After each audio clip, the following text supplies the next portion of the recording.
Bom dia, amados. Bom dia ao seu, bom dia Gina, bom dia Lilian. A Lilian já entrou aqui. A gente vai dar início à nossa escola bíblica, né? E a gente só vai aguardar um pouquinho para mais alguns irmãos entrarem. Ao seu, se já quiser entrar também, para a gente já poder ir colocando tudo no ok aí. Bom dia.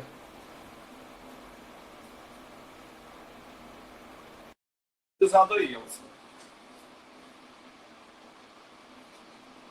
Hoje a gente vai trabalhar um texto da Palavra de Deus, né? Vamos estudar juntos, fazendo esse momento da nossa escola bíblica. Agora eu estou chovendo. Legal. Bom dia. Bom dia. A gente vai poder juntos, né?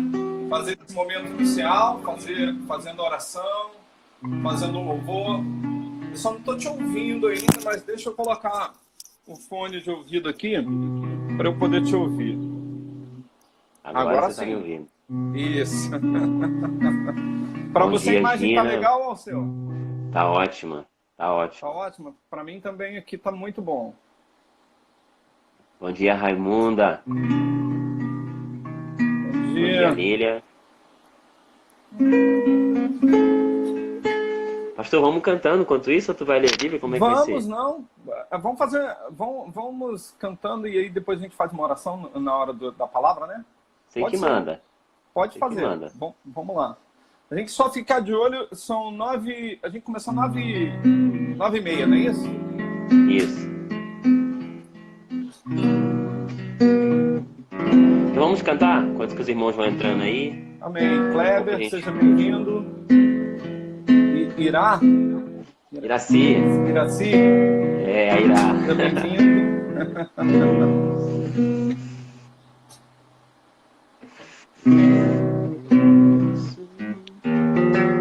Tá ouvindo bem o violão aí? Tô ouvindo bem.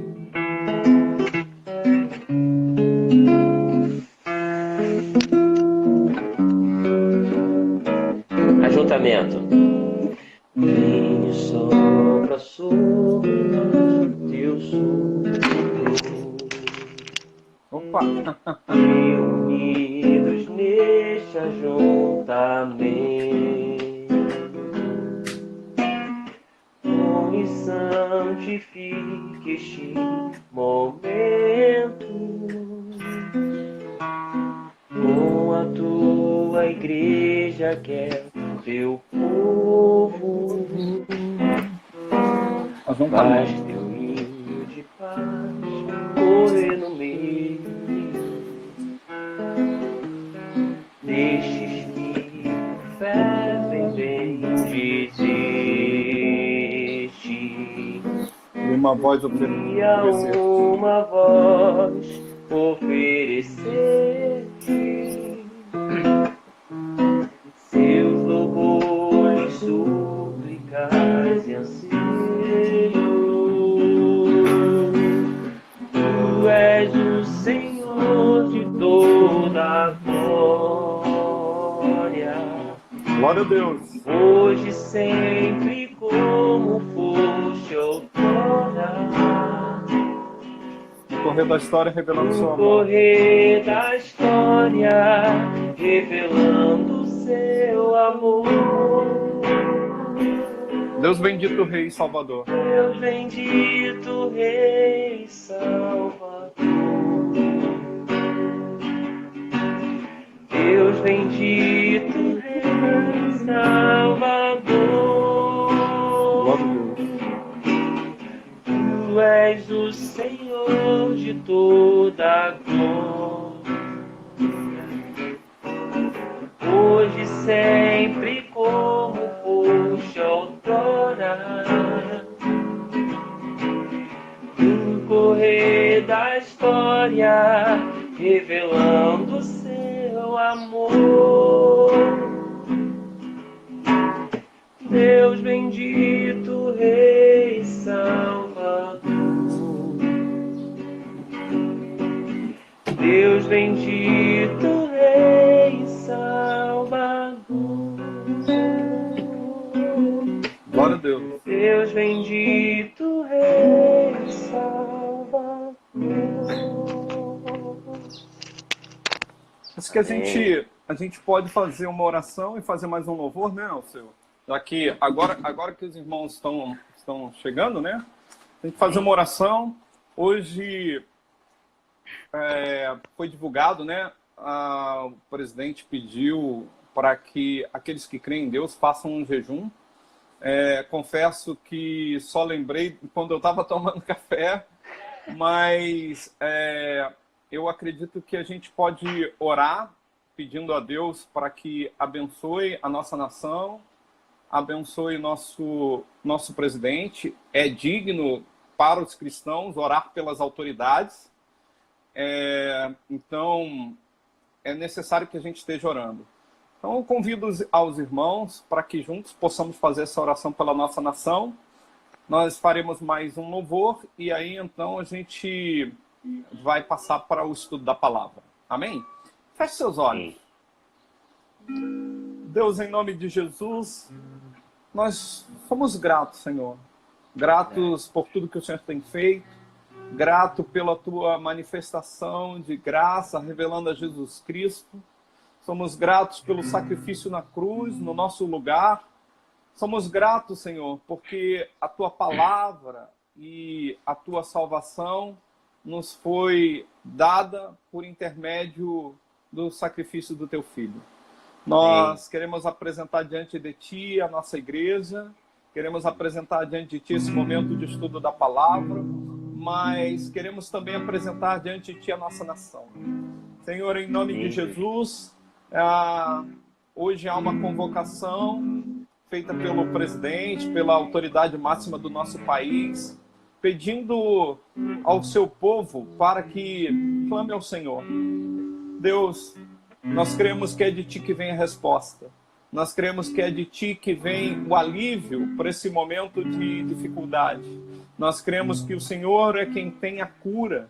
Então, é diante de ti que nós colocamos todas essas dificuldades enfrentadas nesse momento de pandemia. É diante de ti que nós apresentamos a nossa nação, a corrupção que impera na nossa nação, toda a dificuldade que o teu povo vem enfrentando. Pedimos, Senhor, que o Senhor possa estar intervindo. É isso que nós pedimos. Pedimos a tua intervenção na nossa nação. Abençoa as autoridades constituídas para que eles possam fazer a justiça em prol do povo que necessita. É o que nós te pedimos em nome de Jesus. Amém. Louvemos ao Senhor com mais um hino e logo em seguida a gente iniciará com o estudo da palavra. O Espírito de Deus está aqui. Glória a Deus. Operando em nossos corações, Trazendo sua vida e poder. Sua vida e poder, ministrando sua graça e amor. Os feridos de alma são curados, os cativos e oprimidos livres são. Os enfermos e doentes são curados. Os enfermos e doentes são sarados, pois o Espírito de Deus está aqui. O Espírito de Deus está aqui, operando em nossos corações, trazendo sua vida e poder, ministrando sua graça e amor. Os feridos de alma são curados, os cativos e oprimidos livres são. Os enfermos são sarados, pois o Espírito de Deus está aqui. Glória a Deus. Pois o Espírito de Deus está aqui. Glória a Amém. Deus. Glória a Deus. Obrigado, meu irmão, seu. A gente sente vontade de cantar, mas não sabe se está no mesmo tempo, né? Então eu fico segurando, porque se eu for cantar, de repente o tempo vai chegar bem depois. Mas isso aí, eu convido os irmãos para que juntos possamos abrir a palavra de Deus. No livro de Gênesis, é o primeiro livro da palavra de Deus. Eu entendi que seria interessante a gente trabalhar. Deixa eu só diminuir, reduzir aqui as legendas para elas abaixarem. Eu entendi que seria interessante a gente trabalhar um pouquinho sobre criação, para falar um pouquinho sobre o que Deus fez, né? Para lembrar que Ele é o Criador, para lembrar que Ele é soberano. Então eu convido os irmãos para que juntos possamos ler no texto de Gênesis, capítulo 1, e estudarmos juntos. Eu gostaria que você permanecesse com a sua Bíblia aberta, observando na palavra de Deus. A gente vai trabalhar esse texto e eu pretendo conseguir chegar com os irmãos até o 4º dia, tendo em vista o tempo que nós temos aí de mais ou menos uns 48 minutos ainda, senão a live ela vai cair. Então, eu convido os irmãos para que juntos possamos estudar aqui o livro de Gênesis. Abra sua Bíblia, Gênesis capítulo 1. Eu vou lendo por dias. Então eu vou ler o 1º dia, depois o 2º, 3º e 4º dia. E aí a gente vai trabalhando esse texto. Eu quero destacar, o pastor Rinaldo já tá com a gente também. A Gina informou que ele está conosco. Então, seja bem-vindo, pastor Rinaldo. Também a Clarice, né, está online. E os demais irmãos, sejam todos bem-vindos. Gênesis capítulo 1, verso de número 1 até o verso de número 5, ok? Diz assim a palavra do Senhor. No princípio, criou Deus os céus e a terra. A terra, porém, estava sem forma e vazia. Havia trevas sobre a face do abismo. E o Espírito de Deus pairava sobre as águas. Disse Deus, haja luz, e houve luz. E viu Deus que a luz era boa, e fez separação entre a luz e as trevas. Chamou Deus a luz dia, e as trevas noite. Houve tarde e manhã, o 1º dia. É bem interessante que o livro de Gênesis, esse nome do livro de Gênesis, ele vem desse primeiro verso, no princípio. No hebraico, a expressão aqui é Bereshit. Esse Bereshit é o que deu o nome do livro. É Gênesis, as origens. Então, é a partir daí que Deus começa a se revelar. Não é o princípio de Deus, é o princípio da revelação, é o princípio da criação de Deus. É Deus se revelando, lembre-se, não sou eu que conheço a Deus, não é você que conhece a Deus, é Deus quem se revela. O que conhecemos de Deus, o que podemos saber de Deus, Ele mesmo revelou. Conforme o capítulo 1 de Romanos, onde a partir do verso de número 19, o próprio apóstolo Paulo registra que porquanto o que de Deus se pode conhecer é manifesto entre eles, porque Deus lhes manifestou. Porque os atributos invisíveis de Deus, assim o seu eterno poder, como também a sua própria divindade, claramente se reconhecem desde o princípio do mundo, sendo percebido por meio das coisas que foram criadas. Tais homens são, por isso, indesculpáveis. Todo homem é indesculpável diante de Deus por não reconhecer a sua glória, a sua graça, a sua revelação, por não conhecer quem Deus é. Deus é o Criador de todas as coisas. É interessante que essa criação ela acontece do nada. A expressão que nós usamos para isso é ex nihilo, ou seja, a criação foi feita a partir do nada. Deus criou tudo a partir do nada. Também é interessante observar que que Gênesis trabalha de uma forma bem particular. E essa forma ela é caracterizada, os teólogos atribuem a forma como Deus trabalha em Gênesis e no Antigo Testamento, na sua palavra, como sendo do geral para o específico. Eu vou comparar, eu trouxe até um exemplo aqui, comparando um funil.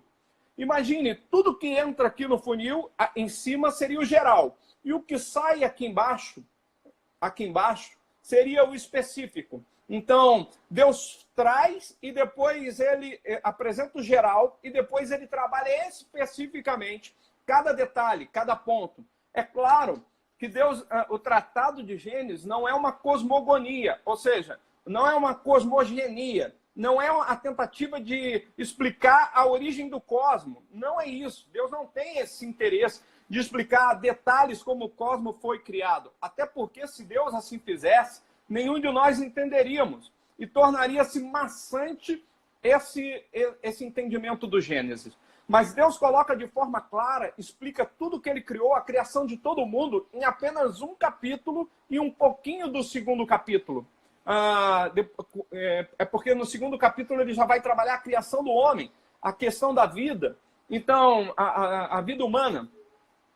E é bem interessante que ele faz isso em apenas um capítulo. Você vê o poder de síntese de Deus, explicar toda a criação do universo de maneira inteligível para que nós pudéssemos entender em um único capítulo.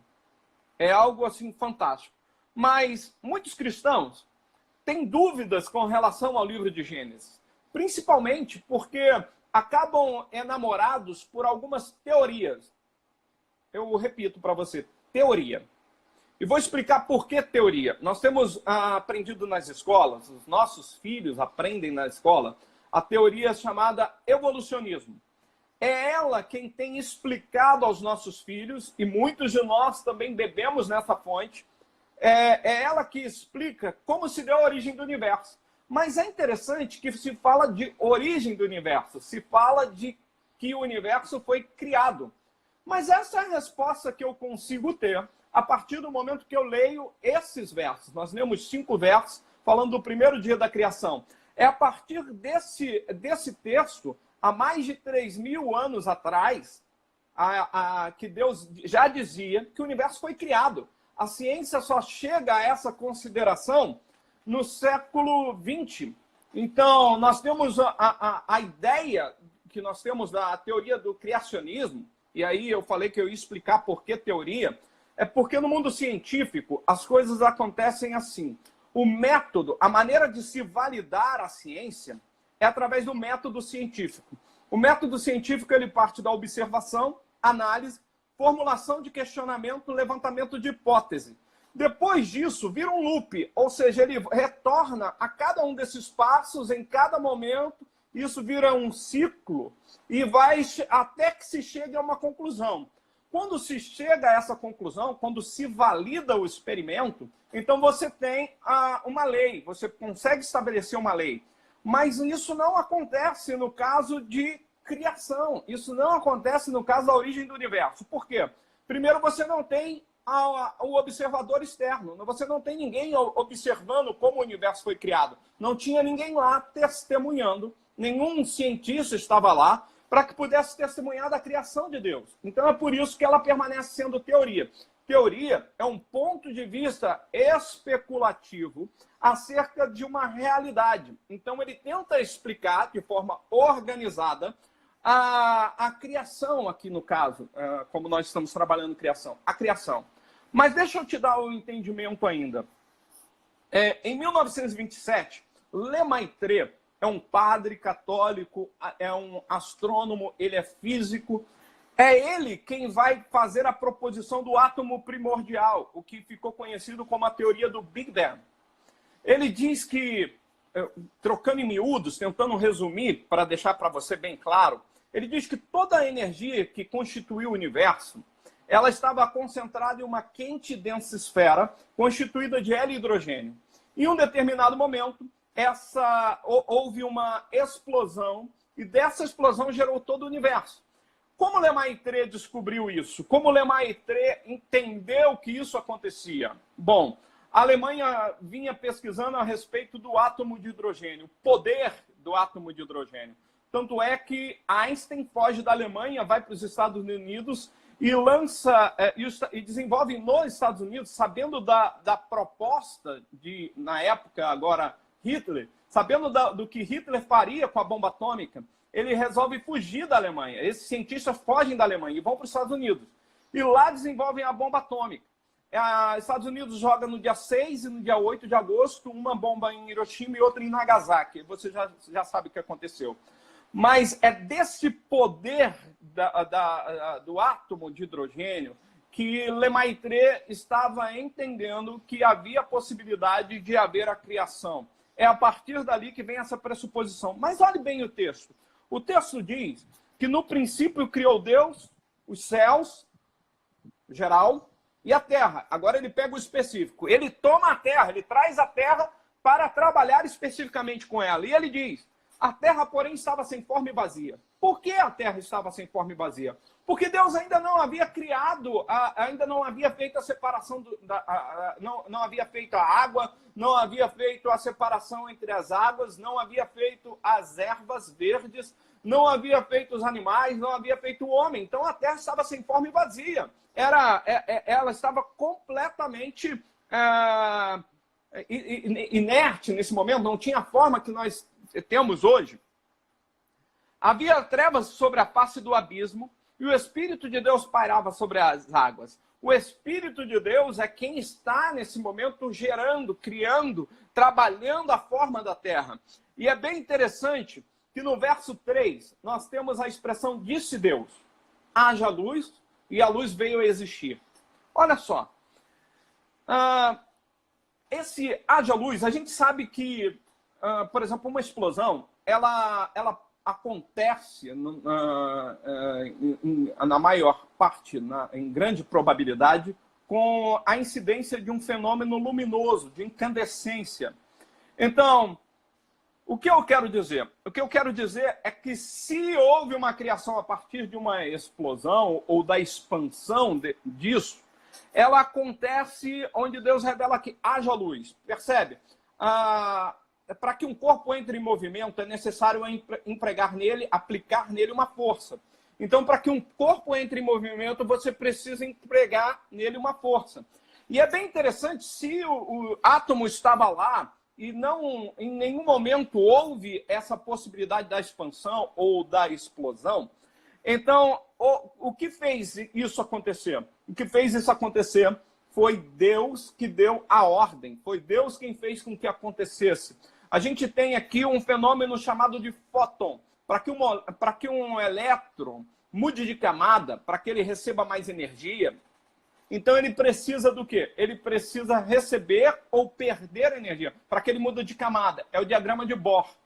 Então, nesse caso aqui, ele libera, a partir do momento que ele recebe ou perde energia, ele libera um fenômeno chamado fóton. A gente entende que essa palavra, ela representa luz, essa liberação de luz. Olha o que o texto está dizendo. Que disse Deus, haja luz. Quem energizou se foi a partir desse átomo de hidrogênio? Deus energizou esse elétron para que isso pudesse acontecer. Então, disse Deus, haja luz, e houve luz. Então, nós temos uma explicação racional por trás da criação. Porque Deus deixa a evidência da sua graça, da sua glória, no texto. E é bem interessante que a ciência diz que o universo tem de 15 bilhões a 13,7 bilhões de anos. Como é feito isso? Eles calcularam uma temperatura hipotética. Então, o universo estava muito quente. Que temperatura era essa? Eles colocaram essa temperatura na suposição. Eles não tinham um termômetro para medir essa temperatura no início do universo. Então, eles fizeram uma proposta. Qual foi essa proposta? 10 elevado a 19 graus Celsius. Então, você teria essa temperatura, 10 com mais 19 zeros. Então, e mediram no espaço a temperatura. A temperatura é de menos 270 graus Celsius. Então, você você tem o início e você tem o fim. Então, nessa curva, você calcula tempo. E o que eles fizeram? Calcularam esse tempo. E quanto deu esse tempo? Esse tempo deu 13,7 bilhões de anos ou 15 bilhões de anos. Mas por que isso? Porque na especulação deles, esse seria o tempo que o universo foi criado. O problema é que existem diversas evidências contrárias. Eles acreditavam que estava tudo muito quente e que veio tudo a esfriar. Mas e se tivesse tudo frio e estivesse esquentando, como nós temos visto evidências? Então o cálculo seria outro. A suposição, inclusive, seria outra. E quando você coloca outro tipo de suposição, você poderia ter entre 10 a 13 mil anos. É diferente. Você poderia ter 6 mil anos a Terra. Então, são especulações. O que acontece também aqui? Nós temos Deus fazendo separação entre a luz e as trevas. O primeiro dia é como se Deus criasse todo o céu, todos os planetas, todas as estrelas. Mas no quarto dia, eu vou retomar esse assunto, é como se ele desse sentido para isso, ok? Então ele fizesse aparecer, ou seja, a Terra não conseguia visualizar o Sol, e Deus traz a evidência, aquilo que ele já havia criado. Tanto é que o verbo no hebraico aqui, ele muda quando a gente fala no quarto dia. Então, houve o primeiro dia, houve tarde e manhã, o primeiro dia. Aqui há um referencial cronológico de tempo para o judaísmo, porque eles acreditavam que tarde e manhã é um referencial de tempo. Aqui a palavra yom, para dia, ela representa 12 horas. Ela está representando 12 tarde e manhã. Então, é um período de 12 horas que ele está colocando. 12 e mais 12. Quando ele coloca no verso 6, ele diz assim, ó, disse Deus, haja firmamento no meio das águas e separação entre águas e águas. Fez, pois, Deus o firmamento e separação entre águas debaixo do firmamento e águas sobre o firmamento. E assim se fez. E chamou Deus ao firmamento do céu, houve tarde e manhã o segundo dia. Olha só que interessante. No primeiro dia, a gente observa que Deus havia criado todas as coisas, que Deus criou o universo. A ciência chegou a essa mesma proposta no ano de 1927. Até o ano de 1927, a ciência pensava de outra forma. A teoria que se tinha era outra. Então, a partir de 1927, que se tem a ideia da criação do universo, como a gente vê através dessa teoria do Big Bang. Mas, no segundo dia, Deus começa a trabalhar fazendo separação entre águas e águas. Nós temos, então, os mares e nós temos a parte de cima como sendo uma proteção, uma camada, como também, por exemplo, a nuvem. A água tem 3 estados, líquido, sólido e gasoso. Então, Deus faz separação entre esses estados e Deus deixa que fique a porção embaixo, como água mesmo, como mares, e a porção em cima, que pode ser as nuvens, né? Que iriam trazer as chuvas. Então Deus faz separação entre elas. E também, esse é o momento do segundo dia. Lembre-se, no primeiro dia Deus está trabalhando a luz. No segundo dia Deus está trabalhando as águas. No terceiro dia ele vai trabalhar a terra. Quarto dia, quinto dia e sexto dia, ele dá sentido para cada uma dessas coisas que ele criou. Ele dá sentido para a luz que ele criou, ele dá sentido para as águas que ele criou, criando seres viventes, e ele dá sentido para a terra, criando nela animais e também o homem no sexto dia. Então, esses 3 aspectos desses 3 primeiros dias é muito interessante. Na verdade, o livro de Gênesis, o capítulo 1 até o capítulo número 11, é um texto fantástico onde estão apresentadas todas as doutrinas, tudo aquilo que precisamos saber para entender todas as demais passagens bíblicas. Então, no segundo dia, Deus então faz essa separação entre as águas. E aí entra o terceiro dia. No terceiro dia, a partir do verso 9, acompanhe comigo. Disse também Deus, ajuntem-se as águas debaixo dos céus num só lugar e apareça a porção seca. E assim se fez. A porção seca chamou Deus terra, e ao ajuntamento das águas mares. E viu Deus que isso era bom. E disse, produza a terra relva, ervas que deem semente e árvores frutíferas que deem fruto, segundo a sua espécie, cuja espécie esteja nele, sobre a terra. E assim se fez. A terra, pois, produziu relva, ervas que davam semente, segundo a sua espécie, e árvores que davam fruto, cuja semente estava nele, conforme a sua espécie. E viu Deus que isso era bom. Houve tarde e manhã, o terceiro dia. No terceiro dia, nós vemos Deus fazendo o ajuntamento das águas e aparecendo a porção seca. É bem interessante. Por quê? Deixa eu ver a pergunta do Alceu. Posso dizer, no verso 1, que Deus criou o planeta água?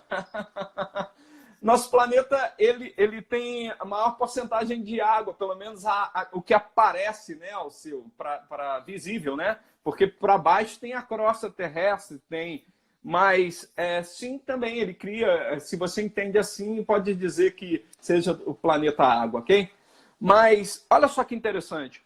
Ele faz com que essa água se ajunte em um só lugar. Isso, lembre-se que a questão do dilúvio.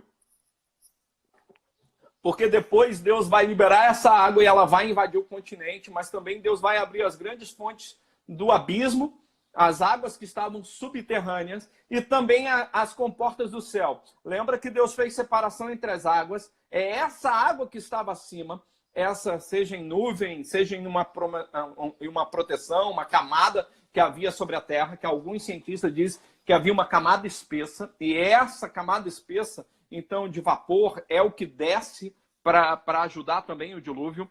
E depois Deus vai ajuntar essas águas para novamente aparecer a terra, no momento posterior ao dilúvio. Mas agora ele está fazendo ajuntar as águas para aparecer a porção seca.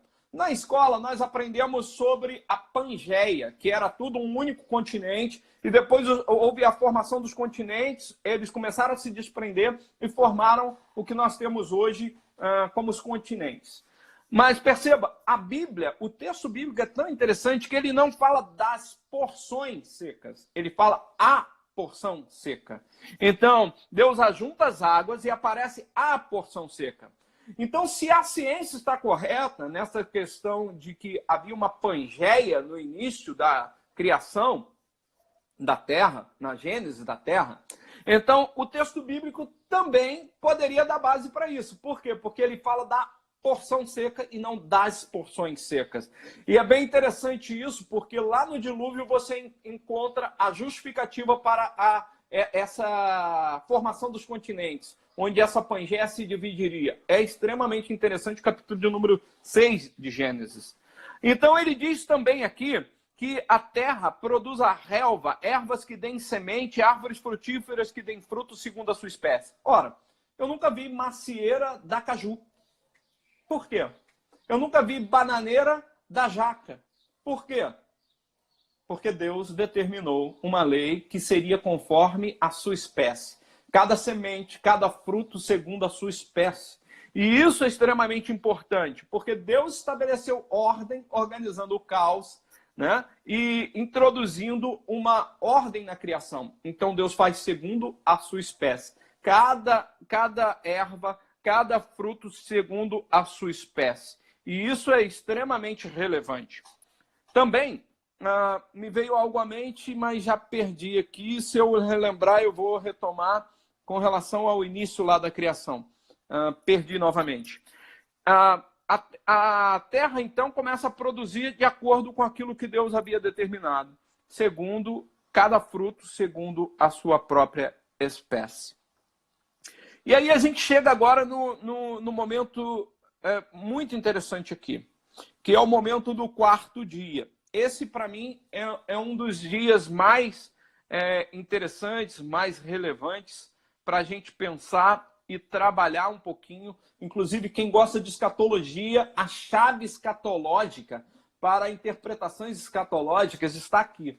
Eu vejo muito erro escatológico porque as pessoas não conseguem interpretar corretamente o capítulo 1 do Gênesis, falando a respeito de tempo. Por quê?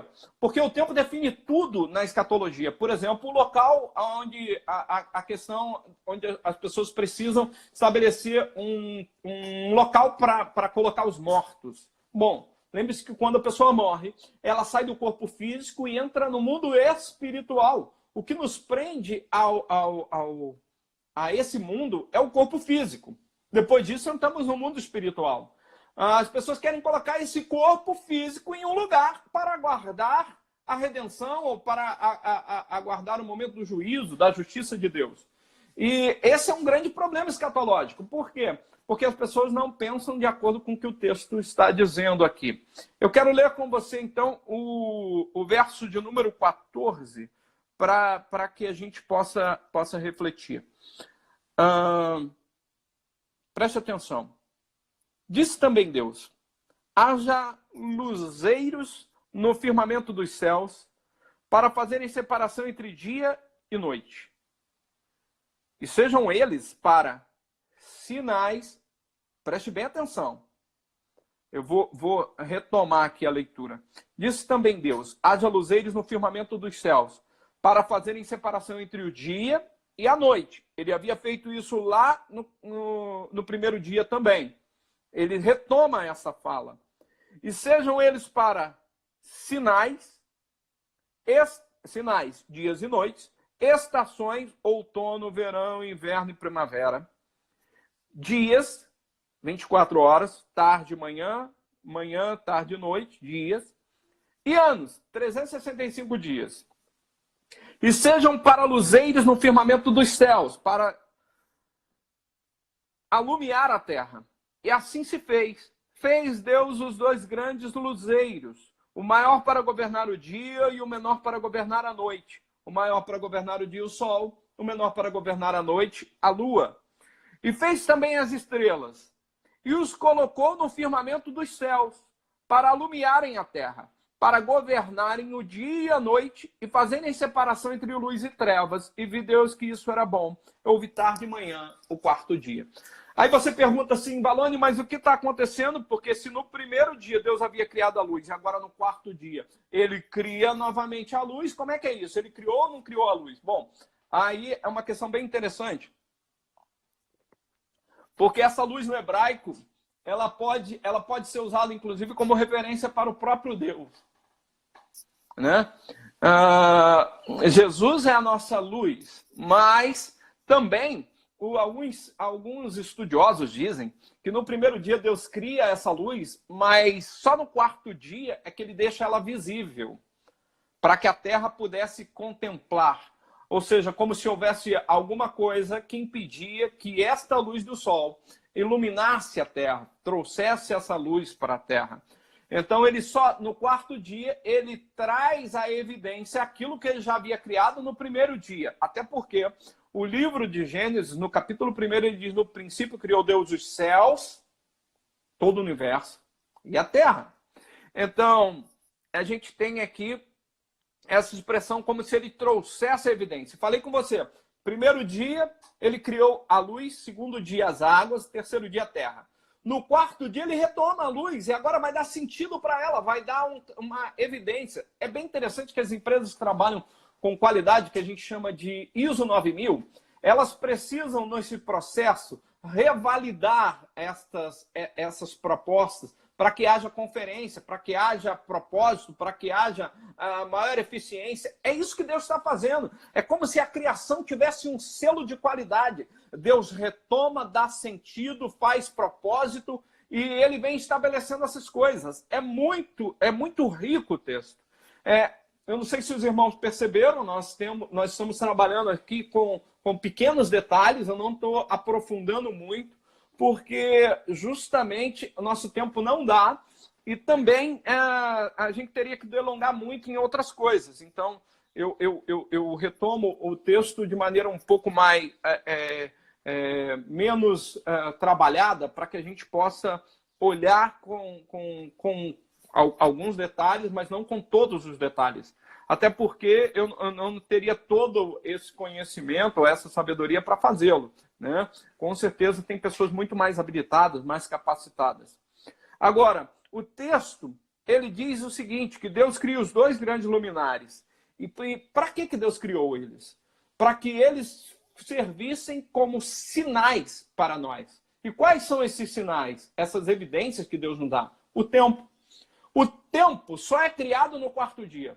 Como assim, Valônia? Peraí, Teve o primeiro dia da criação, teve o segundo dia da criação, o terceiro dia da criação, e no quarto dia Deus cria o tempo? Sim, porque Deus é eterno. Deus não precisa de tempo para viver. Deus não precisa do tempo cronometrado para estabelecer tempo de início e fim, porque Deus é eterno. Ora, como é isso, Alone? Porque Deus cria o tempo para que eu e você pudéssemos viver. O tempo é para marcar a nossa existência, não a de Deus. Deus já existia, Deus é eterno. No princípio criou Deus os céus e a terra. Não é o princípio de Deus, porque Deus já existia. Mas é bem interessante isso. Por quê? Porque Deus sendo eterno, como você prova que Deus é eterno, Valone? Bom, eu vou te dar o entendimento. Eu oro normalmente pedindo a Deus, né, para que Deus me oriente nas minhas percepções. E eu palestro sobre esse tema, sobre criacionismo e evolucionismo, sobre dilúvio e achados fósseis, sobre ciência e fé. Então, eu comecei a fazendo essas palestras, eu me deparava com algumas perguntas muito capciosas. E um belo dia, Deus me deu a resposta antes que eu fosse colocado na parede.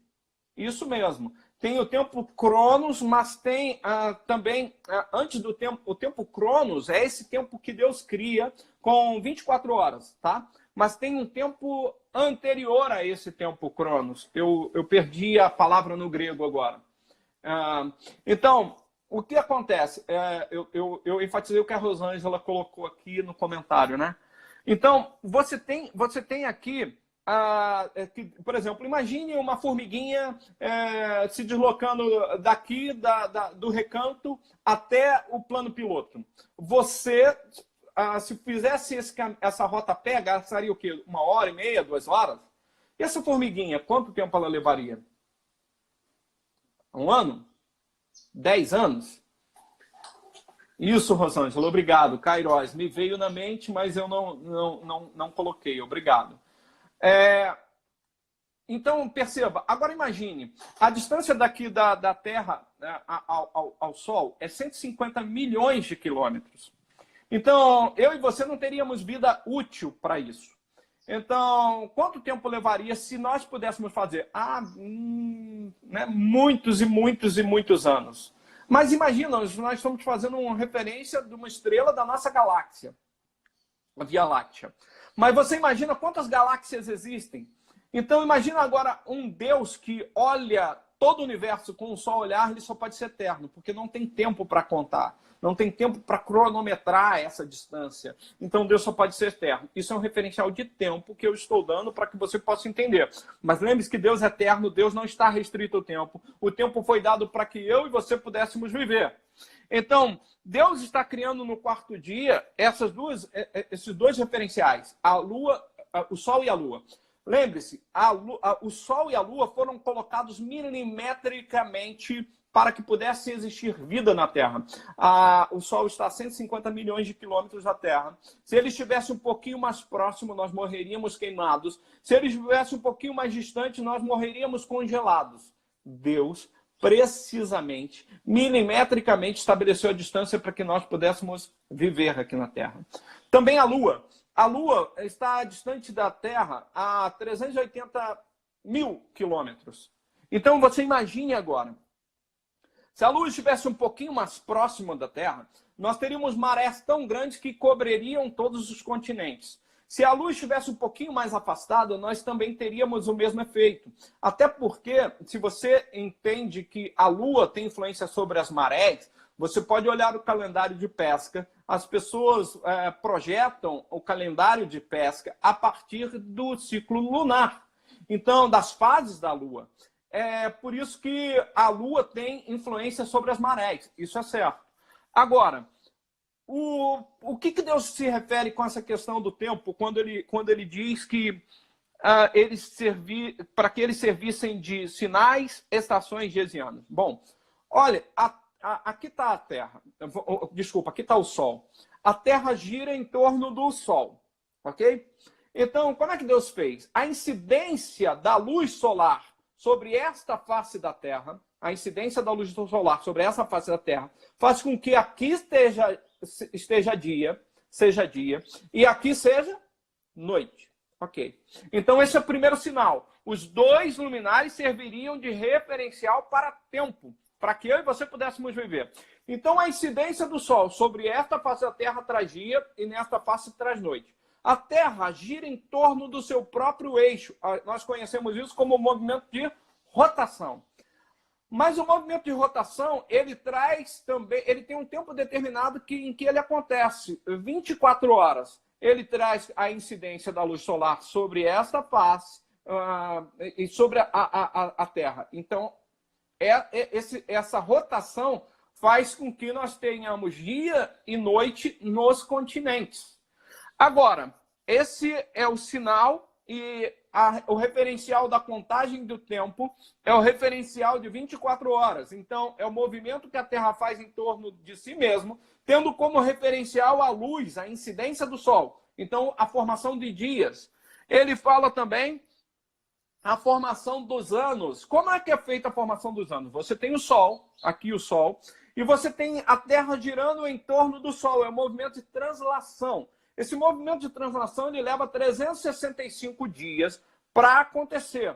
Então, é esse referencial que forma os anos. Então, essa referência também é dada tendo como referencial o Sol, novamente. E as estações, como é formada? Bom, a Terra é um pouco inclinada e você tem as diversas posições em que a Terra pode ficar, estabelecendo, então, as estações. As estações, então, a maior incidência de raio solar, por exemplo, quando há aqui a Terra como um pouco inclinada, a maior incidência aqui, traz os solstícios aqui, né?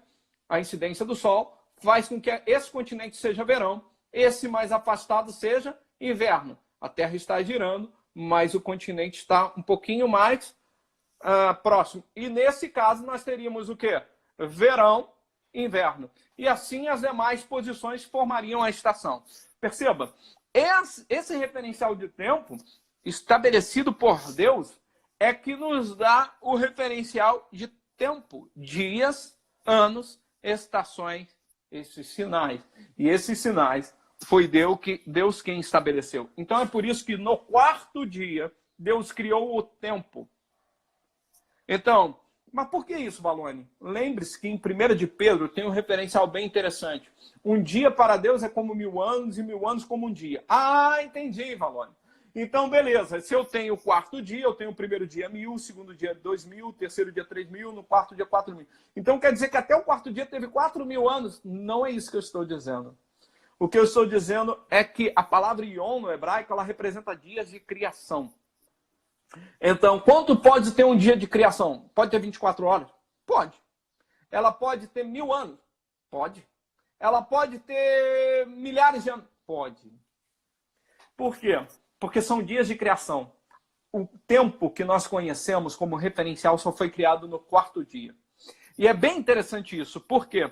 Porque no verso 5, como eu falei, a primeira vez que aparece a palavra Yom, ela se refere a período de 12 horas. Mas, na segunda vez que ela aparece aqui no verso 14, para a separação entre dia e noite, sejam eles para sinais, estações e dias, ela aparece como tempo de 24 horas, que é um referencial da luz solar incidindo sobre a face da Terra. Mas também no capítulo 2, lá no verso de número 5, quando ele diz, verso de número 4, esta é a gênese dos céus e da terra quando foram criados, quando o Senhor Deus os criou. Esse quando aqui, quando foram criados, é o Yom também. E esse Yom aqui está falando dos 7 dias da criação. Então percebe, Yom no verso 5, eles são 12 horas, no verso 14 é 24 horas, mas no verso 4 do capítulo 2 já são 7 dias. Então, a expressão aqui não está sendo utilizada em sentido literal de tempo, porque o tempo só é criado no quarto dia. Isso explica por que Jesus fala lá no momento para o cego para o ladrão na cruz, que hoje mesmo eu estaria com ele no paraíso. Lembre-se, no momento em que os discípulos tentam tocar em Cristo, em um determinado momento, antes dele falar para Tomé tocá-lo, ele diz assim, ó, não me toque porque eu ainda não fui ao Pai. Ora, mas Jesus ressuscita no terceiro dia. E ele disse para o ladrão da cruz que ele estaria com ele, eles estariam com ele no paraíso, hoje mesmo. Mas então, por que Jesus mentiu para ele? Não, de maneira alguma. É porque quando o ladrão da cruz morreu, ele saiu do tempo. O que nos prende ao tempo é o corpo físico. Deus criou o tempo para mim e para você viver. Quando as pessoas saem do corpo físico, ou seja, quando elas morrem, se desligam desse corpo, elas não estão mais ligadas ao tempo. Elas entram na eternidade de Deus. Então, o fechar e o abrir dos olhos pode levar milhões de anos. É por isso que todos estarão no trono de Deus após a morte, segue-se o juízo. É porque, nesse momento, quando abrir os olhos, estarão diante de Deus. As pessoas tentam justificar um lugar para colocar os mortos, né? Ou querem colocar os mortos já aí automaticamente, imediatamente diante de Deus. Morreu hoje, já vai para o inferno. Morreu hoje ou está com Deus. Não, isso não vai acontecer. Porque a 1 Tessalonicenses 4 diz que no momento em que nós estivermos vivos ou que nós formos arrebatados, nós, então, os mortos, então, estarão diante de Deus, naquele momento. Eles serão ressuscitados. Mas, como se eles já estavam lá? É porque o texto não diz que eles já estavam lá. Também não diz que a pessoa que já morreu já está no inferno. Por que não diz? Porque vai haver um trono branco para julgar. Senão eles já teriam recebido condenação. Então é um momento em que eles estão aguardando o juízo de Deus para que eles possam receber a sentença. Enquanto não houver sentença, não há condenação. Então Deus vai estabelecer o juízo para que eles sejam condenados. É por isso que há o momento da ressurreição dos mortos, para o juízo e para a vida eterna. Esse momento da vida eterna é o momento do arrebatamento da igreja, 1 Tessalonicenses 4, 1 de Coríntios 15, outros textos mais, João capítulo 5, por exemplo. Mas também há o momento dos mortos que serão julgados. Então, é no tempo de Deus, é no tempo dele, e as pessoas começam a confundir. É bem interessante que, nesse texto, o meu propósito aqui é chamar você para tentar mostrar o quão interessante é a palavra de Deus, o quão profunda é a palavra de Deus, o quão edificante é ler a palavra de Deus, o quão edificante é buscar nela o fundamento para as nossas vidas, para a nossa realidade. Então, o texto da palavra de Deus é riquíssimo, é riquíssimo.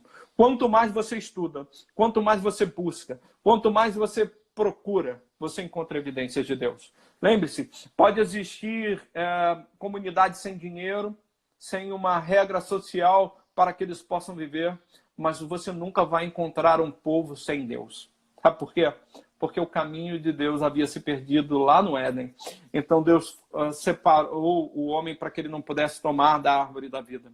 A partir desse momento, o homem perdeu o caminho de Deus e fica tentando encontrar esse caminho, seja pelo sol, pela lua, pela natureza. Os homens começam a adorar essas coisas no lugar de Deus, porque perderam o conhecimento de Deus. Mas a criação revela o próprio Deus. É bem interessante, no livro chamado Fator Melquisedeque, existe um reino, e nesse reino, um rei que assume o trono muito cedo e querendo agradar a divindade, que era o sol que eles adoravam, ele tenta se devotar mais a ela. Então ele acorda antes do sol nascer e fica adorando o sol até ele se pôr. Mas em um determinado momento, o rei chamado Viracocha, ele descobre que o sol, que era o deus que eles adoravam, não dava a sua glória. Não se mostrava, era ofuscado pelas nuvens, era ofuscado pelo mau tempo e não aparecia. E ele começa a pensar que também o sol exerce uma jornada, é um jornaleiro, é um trabalhador. Ele nasce e se põe.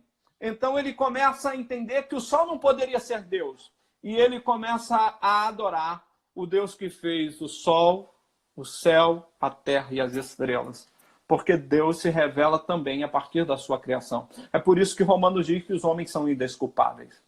É nesse momento que eu chamo você a adorar o Deus verdadeiro, a adorar ao Senhor que fez os céus e a terra. A sua palavra nos diz que no princípio criou Deus os céus e a terra. Deus criou todas as coisas para que ele pudesse se revelar, para que ele pudesse mostrar a sua glória. Deus é muito maior do que o céu, muito maior que o sol, muito maior que as estrelas, muito maior do que a lua, muito maior do que tudo, do que todos. Então, ele é Deus. Eu quero convidá-lo nesse momento a fechar os seus olhos, para que possamos adorar o nosso Deus. Creia nessa palavra, creia, busque na palavra encontrar Deus. Busque nessa palavra a edificação da sua vida, da sua casa, dos seus filhos, dos seus parentes, do seu casamento, do relacionamento conjugal. Busque na palavra de Deus. A palavra de Deus é para ser lida. Ela é para dominar muito mais do que ela estar nos seus lábios. Ela é para dominar o seu coração, seu entendimento. É por isso que nós buscamos na palavra, mas deixamos que essa palavra nos molde. É isso que eu te convido nessa manhã. Então eu quero orar com você, quero agradecer a Deus por essa palavra. Eu tentei ser breve na minha explanação. Pode ter ficado alguma dúvida. As dúvidas que apareceram aqui eu procurei responder. Nós ainda temos 5 minutos, né, para terminar. Mas eu procurei responder e quero fazer com você uma oração. Se houver alguma dúvida, eu me coloco à disposição para responder também aos irmãos, né, no momento em que houver essa oportunidade. E convido você a orar. Edifique a sua casa com a palavra de Deus. Abra a palavra e deixe Deus limpar o seu coração, limpar a sua casa, limpar a sua família, no sentido de purificar o ambiente em que você vive, purificar os seus relacionamentos. Amém? Feche seus olhos. Deus, em nome de Jesus, estamos diante da tua palavra. Da tua palavra que nos revela que o Senhor criou todas as coisas. Senhor, a ciência tenta conflitar esse entendimento e chamar para si a atenção, tentando se destacar como potencial de entendimento, referencial de conhecimento, mas nós entendemos que é de ti que vem a sabedoria, é de ti que vem o conhecimento, é de ti que vem todas as coisas. Então nós cremos que o Senhor criou os céus e a terra. Nós cremos que o Senhor criou todas as coisas, nos criou. Nós cremos que o Senhor criou todas essas coisas com um propósito, estabeleceu com um propósito. Então nós pedimos que o Senhor nos se revele por intermédio da tua palavra, por intermédio do teu Espírito, na leitura que possamos fazer dela. Que em nome de Jesus essa palavra possa ser para a edificação dos nossos lares, da nossa fé, da nossa família. Porque nós entendemos que a fé é o fundamento, é o firme fundamento das coisas que não se veem, mas se acreditam. O mundo que se vê não foi criado do que nós vemos. Foi criado de átomos e moléculas. E o apóstolo Pedro fala muito bem disso. E nós entendemos, Senhor, que foi o Senhor, foi a tua mão que criou. Nós agradecemos, Senhor, pela tua palavra. Desperta em nós o desejo de buscar nela a edificação. Desperta, Senhor, o desejo de buscarmos na tua palavra, de sermos limpos pela tua palavra, de ouvirmos a tua voz. Que em nome de Jesus possamos estar dispostos à leitura e também à prática da tua palavra. É o que nós te pedimos em nome de Jesus. Amados, hoje nós também teremos culto com transmissão ao vivo aqui pelo Instagram. Nosso irmão Alceu pede para lembrar. Participem. Quero agradecer a participação de cada um dos irmãos. Espero que essa palavra tenha falado ao seu coração, possa ter trazido edificação à sua vida. E em nome de Jesus, vamos trazer os nossos filhos para também aprender por intermédio da palavra que Deus criou todas as coisas. Eles estão sendo bombardeados, né, na escola, nos estudos que eles fazem, na internet e em vários outros canais, de uma criação sem Deus, né? O Big Bang. Então, que a gente possa mostrar aos nossos filhos que Deus criou todas as coisas. Nós vemos que a evidência, né, ela nos revela que de uma explosão, de um caos, nunca teria gerado harmonia. Ou seja, a evidência é contrária ao argumento de um Big Bang. Mas nós temos que a evidência de que só um Deus soberano, maior do que todas as